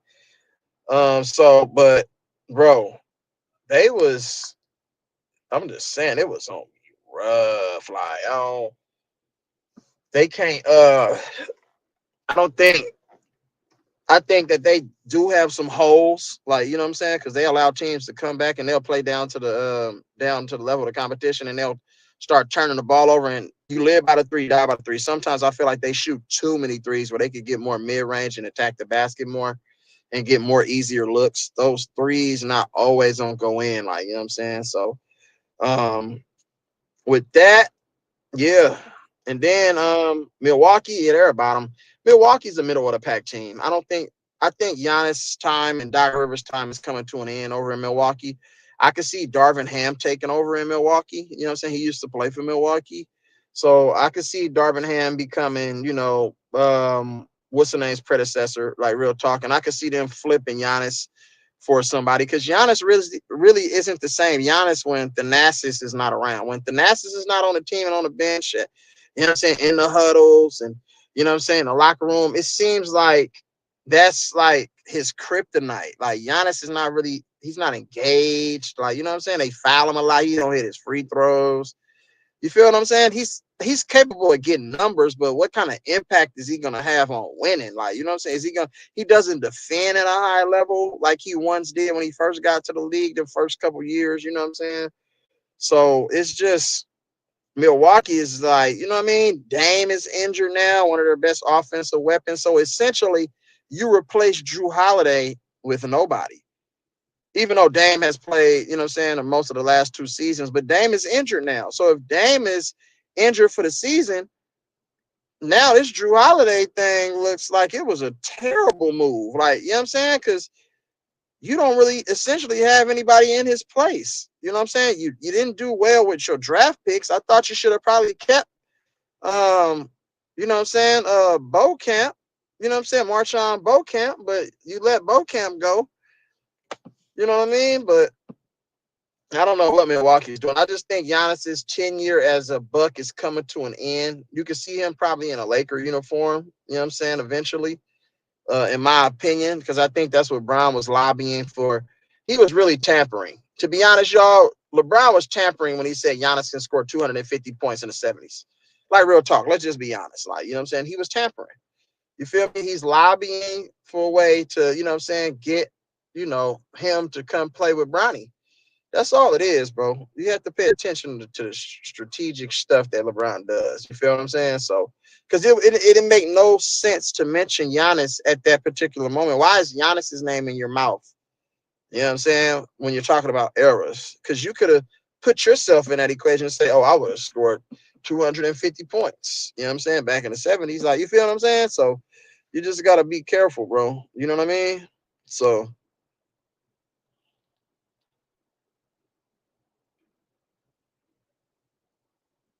yeah, that's fast.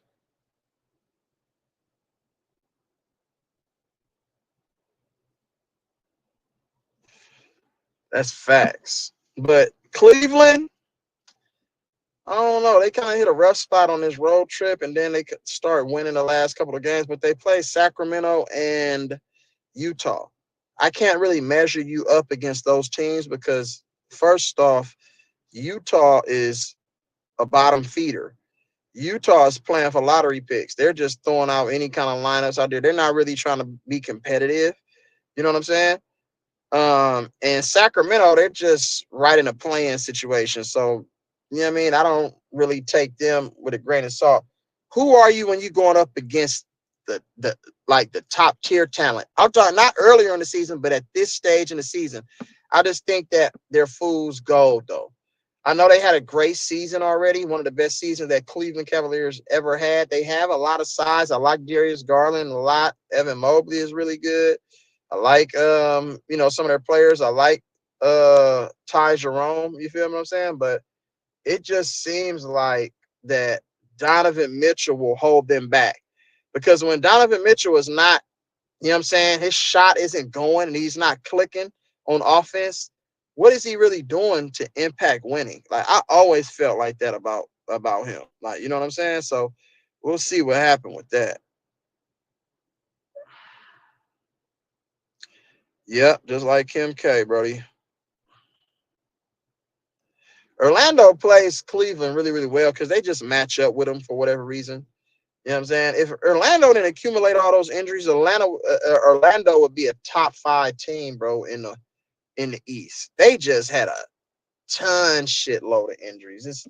It's tough to stay at a level of consistency when all your main guys are injured. I thought Jamal Mosley have done a really, really good job with Orlando just by keeping them anywhere in, you know what I'm saying, playoff consideration. I thought he's done an excellent job with maximizing and getting the best out of those younger guys. Like, you know what I'm saying, Caleb Houston, Jed Howard, you know what I'm saying, Cole Anthony, you know what I mean? He's even playing Corey Joseph right now, maximizing the rest of what he got left in the tank.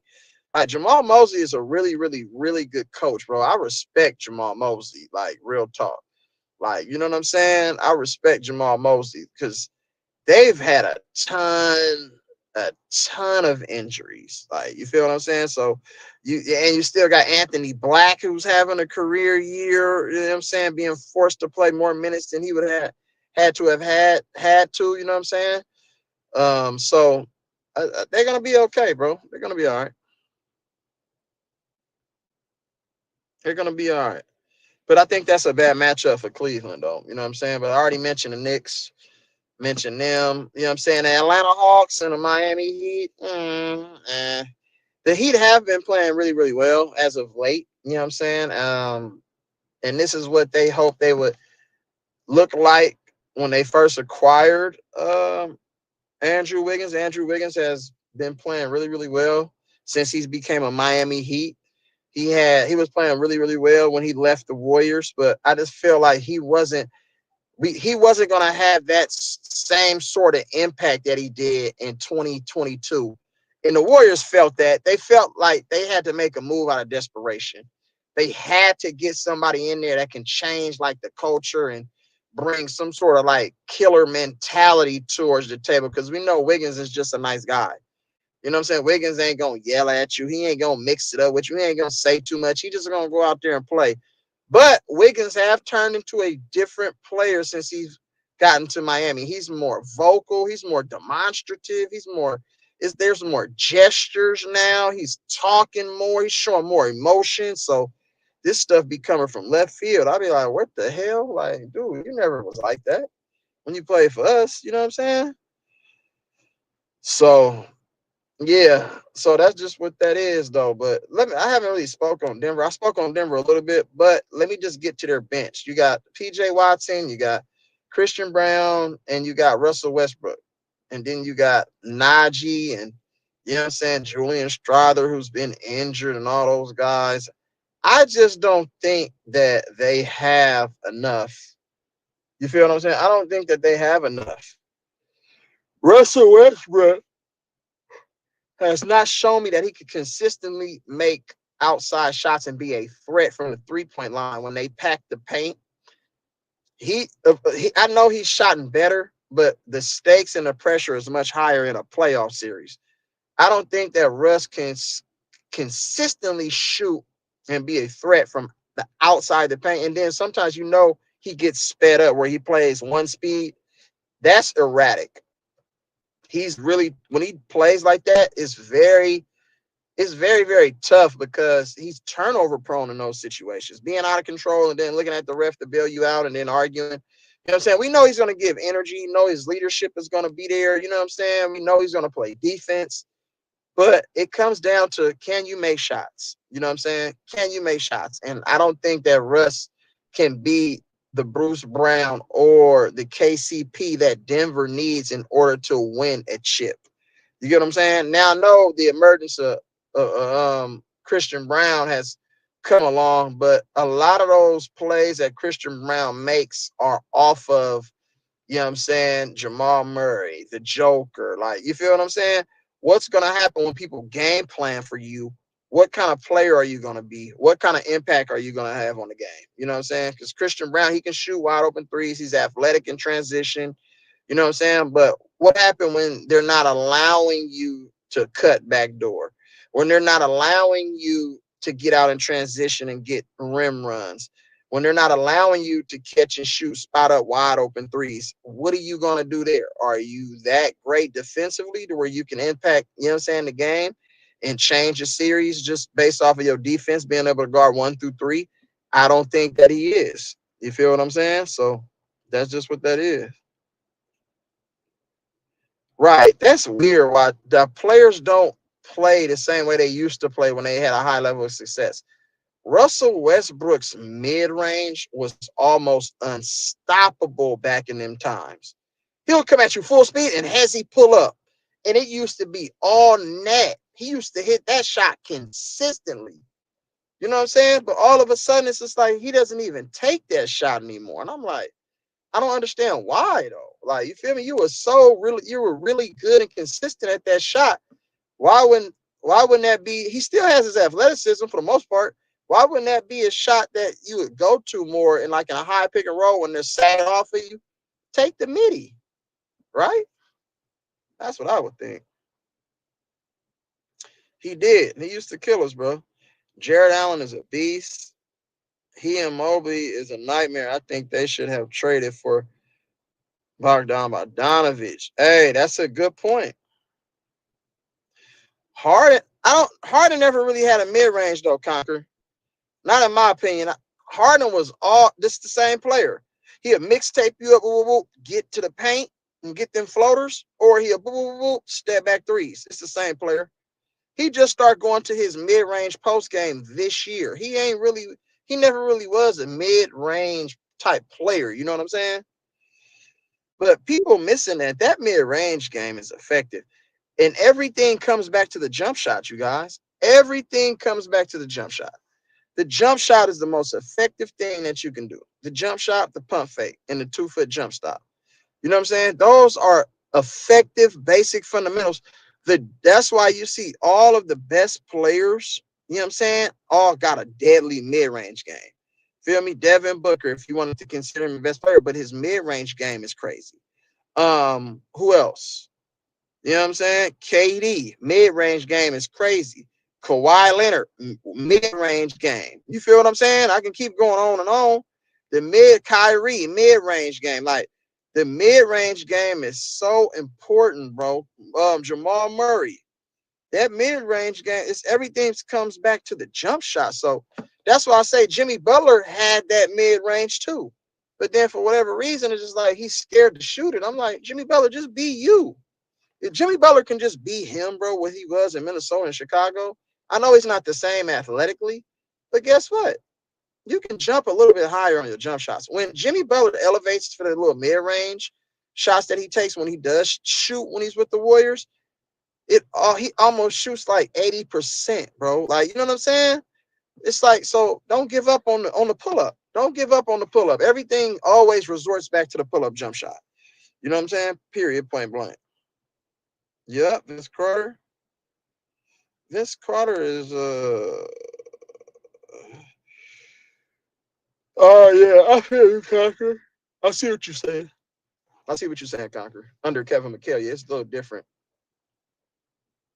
Because Kevin McHale required a lot. Like, not a lot, but Kevin McHale was a more of a coach, like, you know what I'm saying? He'll hold you accountable. Like, he ain't gonna allow you to be out there just bullshitting. You feel me? So yeah.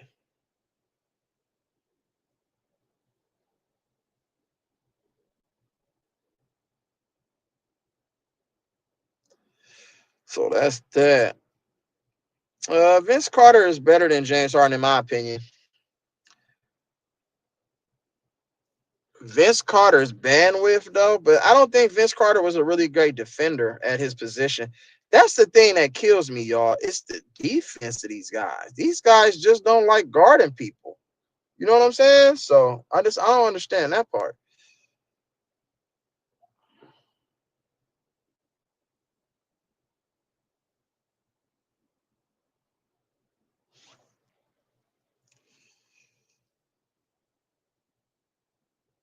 Yeah. Steph Curry has a mid-range game too. You know what I'm saying? Steph Curry and Jason Tatum mid-range and Jaylen Brown, they got mid-range games too, though. Don't forget that. They can play in the mid-range too. You feel me? A lot of players can't play in the mid-range like that. You know what I'm saying?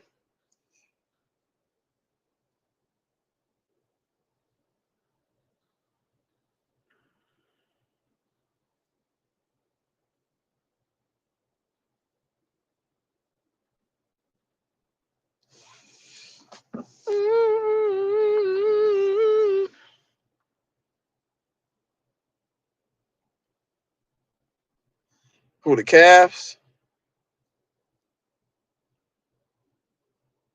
What you say, Big Meech? Hunter defense is not like LeVert.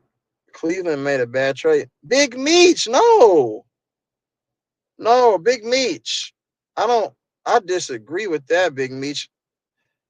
Hey,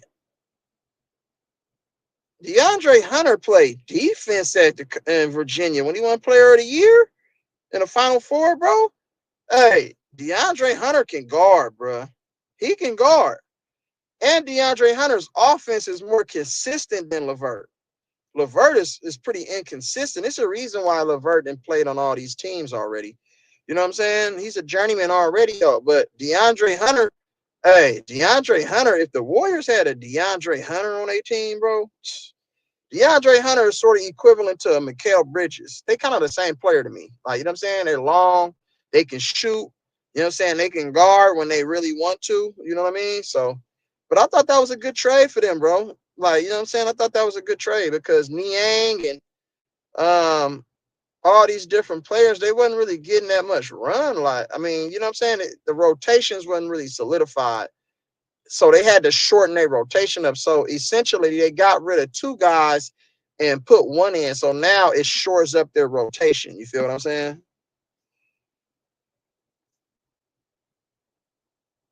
He said the Cavs is overrated. Am I Draymond Boy? You got trade. Stop it. You got traded 7 times.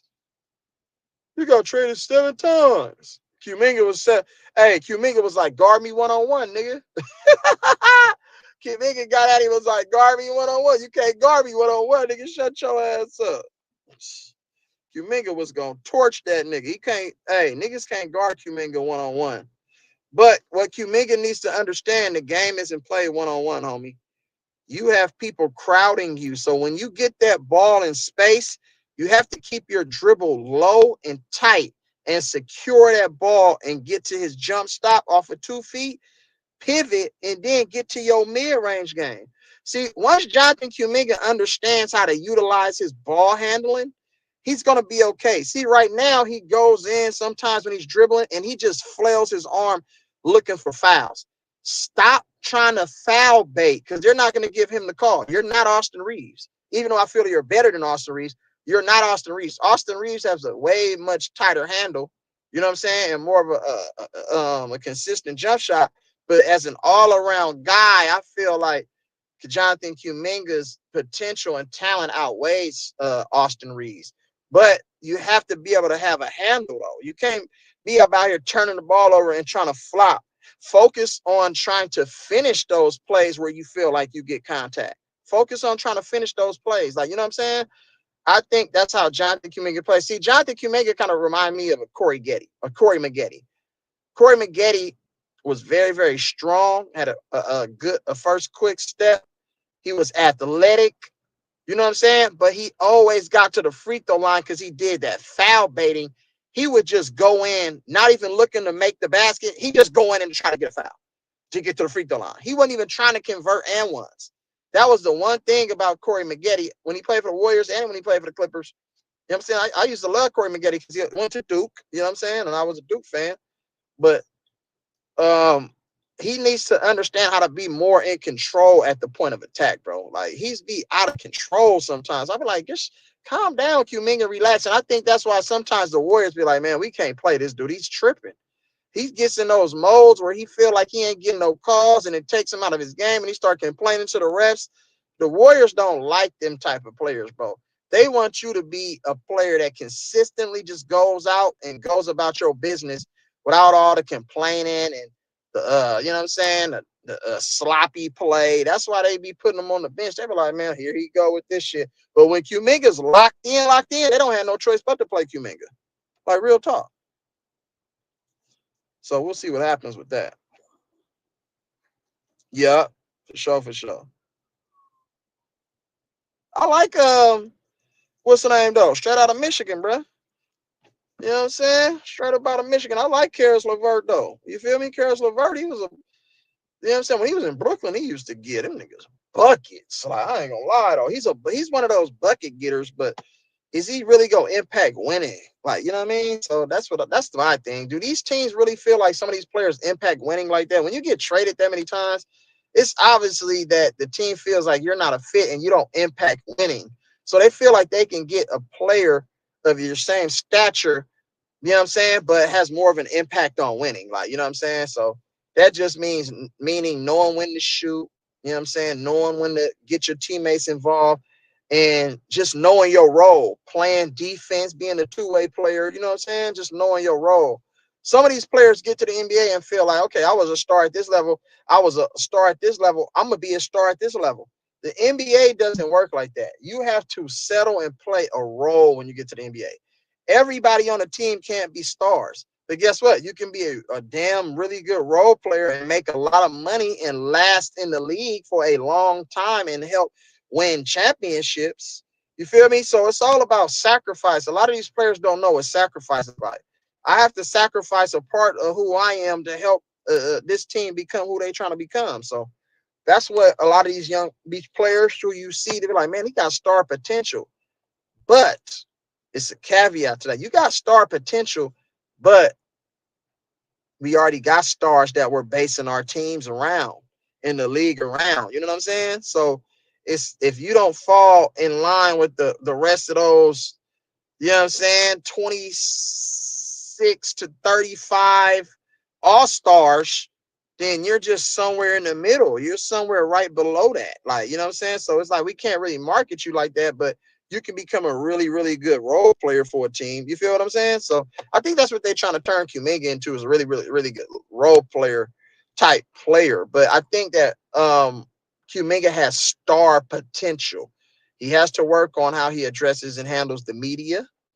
He also needs to, work on his handle, and he also needs to mature as far as the game needs to slow down a little bit more for Kuminga to where he's not so in a rush to do stuff. Like, you know what I'm saying? So he has to be a little bit more in control and start playing with a better pace, I would say.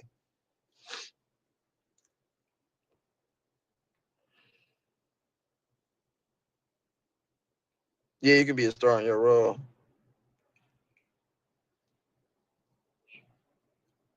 Yeah, he is. Yeah, he is. He gonna choke that nigga like, nigga, come here.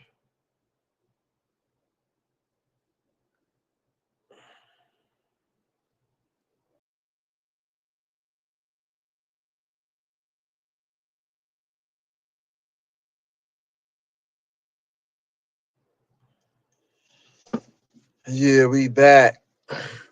Who else I got to touch on? Oh, the Minnesota Timberwolves. Touch on the Minnesota Timberwolves. Minnesota Timberwolves, bro. That's a very, very tricky squad. Like, you know what I'm saying? Minnesota is, they play well when they get out in transition and then they get their spot up threes. I just feel like they have to make a decision on this Mike Conley stuff. Mike Conley might be able to be a good leader. You get what I'm saying? From the sidelines. He's a veteran player, but he's not one of those veteran players that's going to impact winning as far as winning a championship. He can be a solid veteran, though, to the younger guys in their ears, letting them know, getting them prepared and stuff. But sometimes I feel like they play Mike Conley a little bit too much. Mike Conley and Rudy Gobert are the pieces that, for me, I think hold Minnesota back. That's just my opinion. You know what I'm saying? They got very, very capable players and talent over there that can really impact the game, especially offensively. You know what I'm saying? So I believe that they could be really, really special, but is the NBA really ready for a Minnesota to be like at the top of the league? It's never really been like that. They're always been that team that can get you to a first, second round, and maybe even a Western Conference Finals, but not a team that can represent the Western Conference as a Western Conference champion and potential NBA champion, because they had all them players: Terrell Brandon, Tom Gugliotta, Joe Smith, you know what I'm saying, Stephon Marbury, you feel me? Kevin Love, Kevin Garnett. They never really went nowhere. Just think about all them players that I named, bro. Those are some damn good players, some Hall of Fame players, but they never really quite got over the hump. You feel what I'm saying? So it's just one of those things. But now they got a super, like, a potential star caliber player in Edwards. I like Jaden McDaniels. Um, I like Julius Randle, still 2010 and 5 guy, but he needs to get better on his defensive effort and positioning, in my opinion. Um, Nas Reed, they got a really, really talented roster over there in Minnesota. I don't know. With Chris Finch done a really good job with that team since taking over.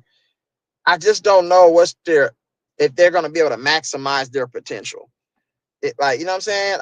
I just don't know if they're going to be able to make it to the hump. I believe that Ant-Man in a couple years will go to a bigger market because the NBA is all about marketing. It's all about money, viewership. You know what I'm saying? And if you got one of your best players on a team like Minnesota, Minnesota's really not going to draw. They're not going to draw any TV deals. It's cold as hell in Minnesota. It's really nothing out there.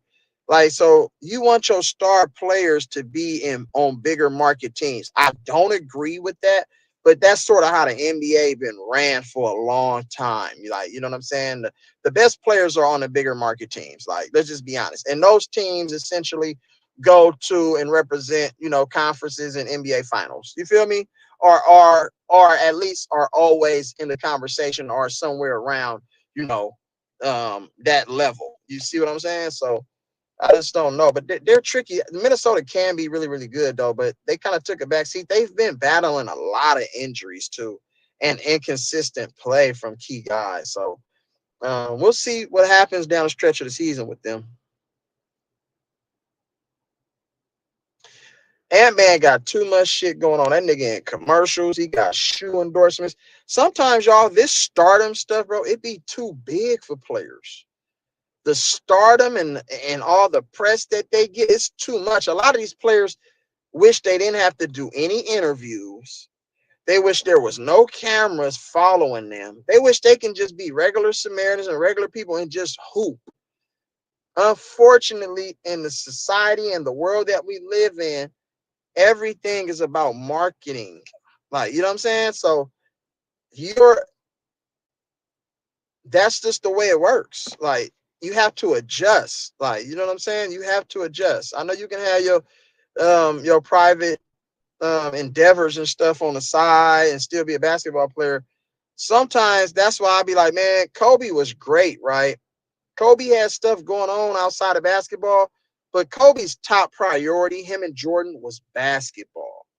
All of the business stuff kind of came towards the end of their careers with the AAU coaching, the endorsements that Kobe and the businesses that Kobe and stuff had going on. Same with Michael Jordan. He already had his shoe endorsements. He didn't really want to focus on that stuff. He more so focused on that stuff after life, after basketball, when he can be a business mogul, you know what I'm saying, and do different business ventures and things like that. As athletes, your number one priority, bro, should be straight competition and getting better at your craft, your skill. You know what I'm saying? Fine tuning things.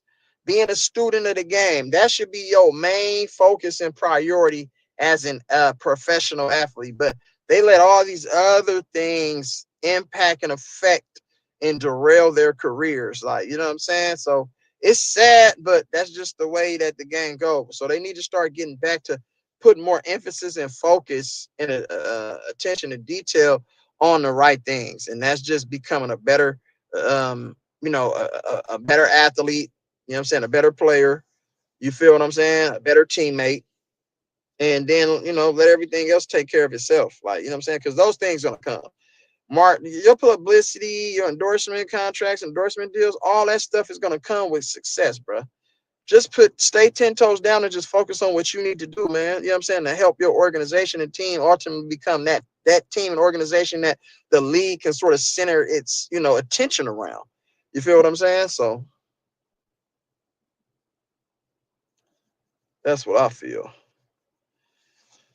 But I think we finna shut them down. I'm finna go pick up my boys. You know what I'm saying? I appreciate everybody for tuning in. Conquer, T Prizzle, man. Thank y'all for, coming up to the panel and you feel me, giving your insight on things, man, and sharing some of your perspectives and opinions. I appreciate everybody in the chat, you know what I'm saying? Cottage, Big Meech, Real T, A Heron, Shyam, everybody that was up in here, man, you know what I'm saying? I don't know, am I missing somebody? You know that Conquer was in the building. Cam, salute to Cam. My guy Cam came through the building. Big Priest, salute to Big Priest for stopping through, coming through, bro, showing love. Appreciate you, bro. You know what I'm saying? T Swedes, make sure y'all go follow T Swede. Y'all go follow Cam too. Cam the Hooper. Make sure y'all go follow Cam the Hooper, man. You feel me? So, and T Sweezy, man. YNW Love Mari. So it's all love. I appreciate everybody. Oh, T Sledge, Bree. Thank you. 3,000. Wow. You know what I'm saying? You know what I mean? I appreciate all y'all, man. Thank you so much, man. You feel me? You already know what it is. Always love, man. Always love. You know how we do this thing. You feel me? To pull up, BJ, you know what I'm saying? Salute to my guy, East Oakland. You feel me? Salute to all my people, man, that come rock with your boy all the time, man. I sure do appreciate y'all, bro. But I want everybody to have a blessed evening, bro. I want y'all to stay safe. You feel me? Enjoy some of these games, whether you watching women's NCAA, men's NCAA, professional, baseball started, whoever is huge baseball fans, my Oakland A's, we just lost against Seattle Mariners, but hopefully we can bounce back tonight going into the weekend, though. We'll see what happens with that. You know what I'm saying? But salute, though. Enjoy your families. Enjoy your off time. If you got a couple days off from work, if you work on the weekends, man, go hard. You know what I'm saying? In the paint. You know what I mean? And make sure you keep your priorities straight. You feel me? And keep God first, whatever y'all do. God gives everybody has all the mercy in the world on our lives. He gives us so much grace, which we should give everybody else grace. You know what I'm saying? But we're still, you know what I'm saying?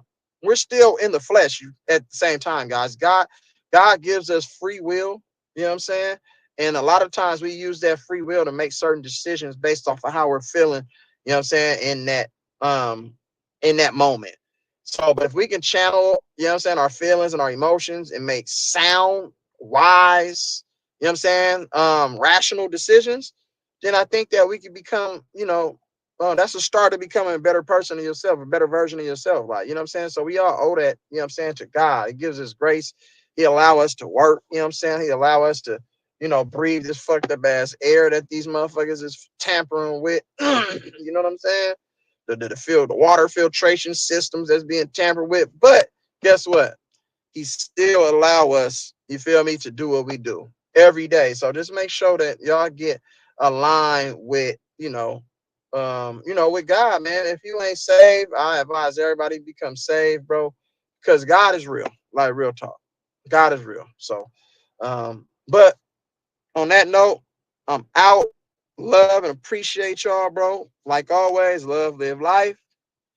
Smile, cry, and laugh, bro. Salute. Yes, sir. Appreciate y'all.